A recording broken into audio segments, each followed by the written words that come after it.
Welcome back to Ebonite Bowling. My name is Jason Robarge, and today we got another ball review for you. What we're gonna be doing is reviewing the brand new Ebonite Crusher. The Crusher is their new big block asymmetric hybrid for their performance line. This bowling ball is gonna be your big block, smooth rolling bowling ball. This has around a 2.50, 2.51, depending on the weight, RG, 0.057 differential, and a 0.015 intermediate differential. What that means for this bowling ball is, if you're looking for something smooth and predictable, but does cover boards and typically used on a higher volume shot, this will be the ball for it. So what I'm predicting is this ball to be like, I feel like the ball motion is gonna resemble like the hitter, the mesmerize, and because of the differential, the intermediates are a little different. The Black Widow 2.0, the OG, the original, I think those would be pretty good comparisons to this ball. But we're gonna test that here in a second. This comes out of factory with 2000 on it with the optimized hybrid cover stock. This bowling ball with this cover stock is similar to, I believe the Emerges have the same cover stock. Though that cover stock wasn't the most aggressive thing in the world, I'm thinking with this mid to low RG, high differential bowling ball, it's going to be early, it's going to be smooth, but I don't think it's gonna be the earliest, smoothest ball on the market. But we're about to test that. What I'm bowling on today is a souped up house shot. Nothing hard about it. It just has higher volume, so I can throw balls like this and not have to stand all the way left. Without further ado, let's get into it. All right, so the Crusher. I have not thrown a shot with this yet. What I'm expecting is, like I said, a smoother, heavier volume roll with some continuation. The intermediate RG, or differential, is not the highest, 0.015. Bowling balls like that will, like a 0.015 compared to like a 0.030, like the max bias, you're gonna see this ball transition a little slower, like as far as its flip goes. And overall, it will see a little bit more continuation. That's why I did mention the hitter. Now I love the hitter. I feel like they'd be pretty similar. I'm going to assume it makes a pretty similar motion. The hitter was continuous enough for an ASIM solid. It's probably the most continuous heavy oil solid I have in my bag. And if I'm reading everything correctly on this ball, it should be pretty similar. We're gonna go ahead and throw a shot. Again, I'm gonna try to throw at almost every arrow and then try to get lined up. This first one is gonna go up and probably hook past the pocket, but that's okay. I'm gonna try to make it go at least somewhat straight.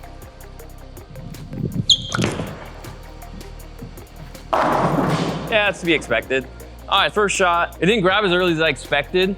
Honestly, this house shot itself is a little bit more souped up. I can throw these bowling balls on it, right and left. I think one of the biggest complaints, not complaints, more like suggestions, is not everyone throws a ball like me. Obviously, everyone throws the ball a little different. I wanted to put something out where I could play multiple parts of the lane.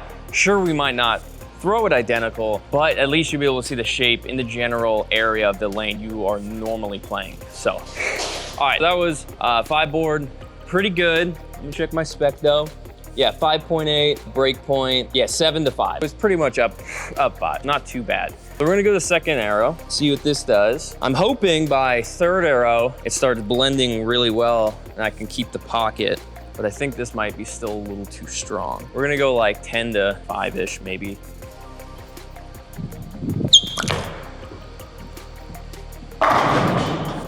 Oh, that looked pretty good. I put a 60 by 4.25 by 70 on this. Now, for your dual angle fans out there, a lot of you know that is a weaker sum of angles. 60 and 70 equal 130. I normally do on ASIMs, only do 4.5 to 5.5 pin to pap. I haven't had a lot of experience or success with anything shorter than that.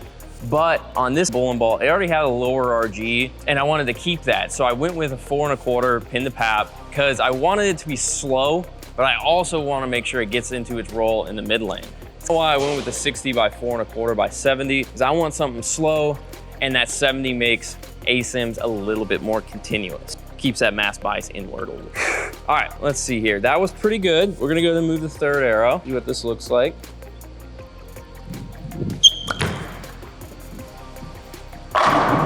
Oh, that looked really good. All right, what I've seen so far with this, I feel like the cover stock's not as aggressive as you might think. Now, I mentioned that this has the cover stock, the optimizer. That wasn't a strong cover stock. When we think of cover stocks too, we gotta think about how strong they are, right? Like the utility cover for the the hitter, right? It's also been on other bowling balls.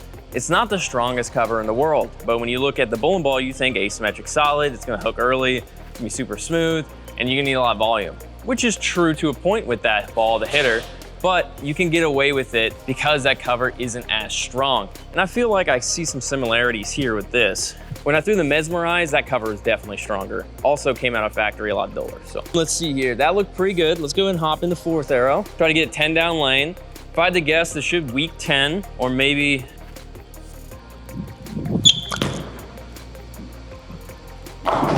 yeah, did what I expected. It's starting to, too much of a left to right shape. This ball is very front to back. That layout helps it be a little bit more front to back. I'm thinking I can probably throw it around the fourth arrow. I just have to keep my angle shut down and play it front to back, but just from a little deeper. Less open angles in the fronts, shut them down a little bit, see if we can strike.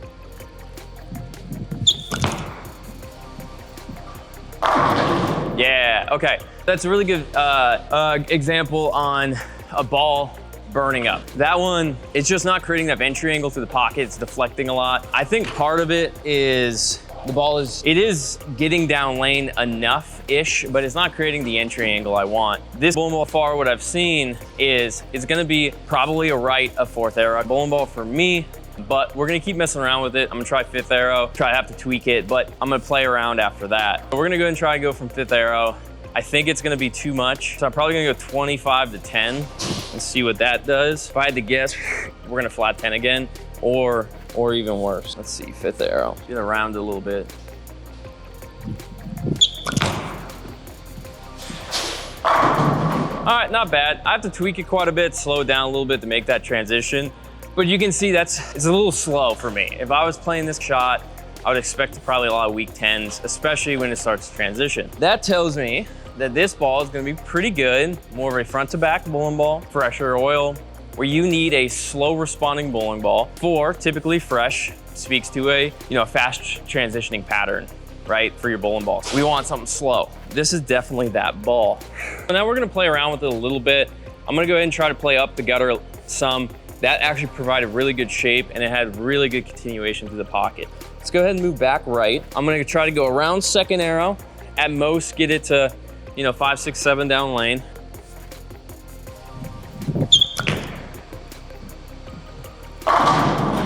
Really good. So far, what I've seen too is this ball, it hits hard for sure. You can tell when you throw it, you can really see this ball want to transition. And when it does hit the end of the pattern, if it has the right entry angle into the pocket, it really trucks through the pattern quite a bit. That was pretty good from, all right, what I'm gonna do on this one is move a little bit right. I wanna see how much the ball slows down when I pick up speed. The big core in bowling balls like to get them to slow down more, right? That's that low RG, big diff that helps bowling ball slow down so they can transition. I'm gonna go ahead and move right, where if I was to throw it normally, I think it'd slow down too much and hook a little too much. I'm going to pick up speed and see how much this ball slows down. Again, moving right, we're gonna pick up our speed a teensy bit. All right, I pulled it a little bit. Not a great shot, but not too bad. With the Crusher, the cover stock, I'd say it's like moderate to strong. I wouldn't say it's the strongest thing in the world. So we're gonna go and throw another shot where I stand a little bit right, throw a little harder. If you watch Specto, you can see that last shot had a launch speed 17.5 and an entry speed at 15. That's a 2.5 mile per hour difference. Usually you want your bowling ball to transition anywhere from 2.5 at the least to 4 miles an hour speed difference from your hand to when the ball transitions. Typically that correlates to good ball motion, typically. That one didn't slow down a ton, but we're gonna go ahead. I didn't really get it right into the friction. We're gonna go ahead and throw a better shot.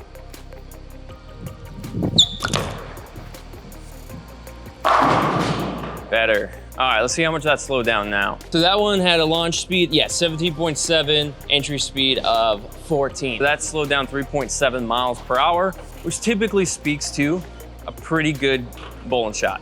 Pretty good ball motion. That should be good. One thing I keep throwing this ball, one thing I am noticing comparative to the hitter is it is more continuous, not than the hitter. The hitter, the way I had it drilled and everything, was more continuous through the back end of the lane. But what I've seen a lot on this ball is a slower transition than the hitter. Now the hitter, I did have a little bit quicker transitioning layout on it, but it doesn't seem like this one. Doesn't seem like it stores much energy, and it's not as quick to respond. Now, both those bowling balls are slow responding balls, which it's all relative, right? It's still a slow responding ball, but the hitter was a little quicker than this one. I feel like this one is a little slower given the layout. Also, I'd say they hook about the same distance down lane. Like, you're getting some nice mid lane motion out of this ball, but it's not duck hooking, right? It's not just checking and going.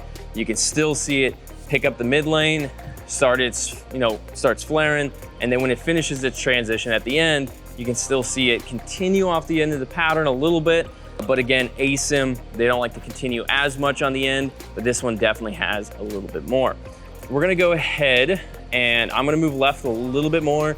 I'm just gonna do everything default. I just wanna see what this ball does with natural rev rate and natural speed. I'm gonna go right here.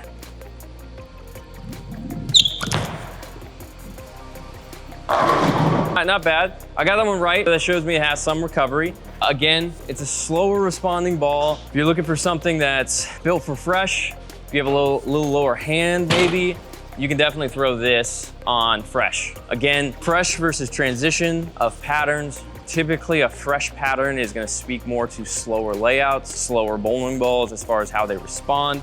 The Crusher fits that mold. If you're looking for something for your average league shot, or sports shot, maybe for fresh, you can go with something like the Crusher.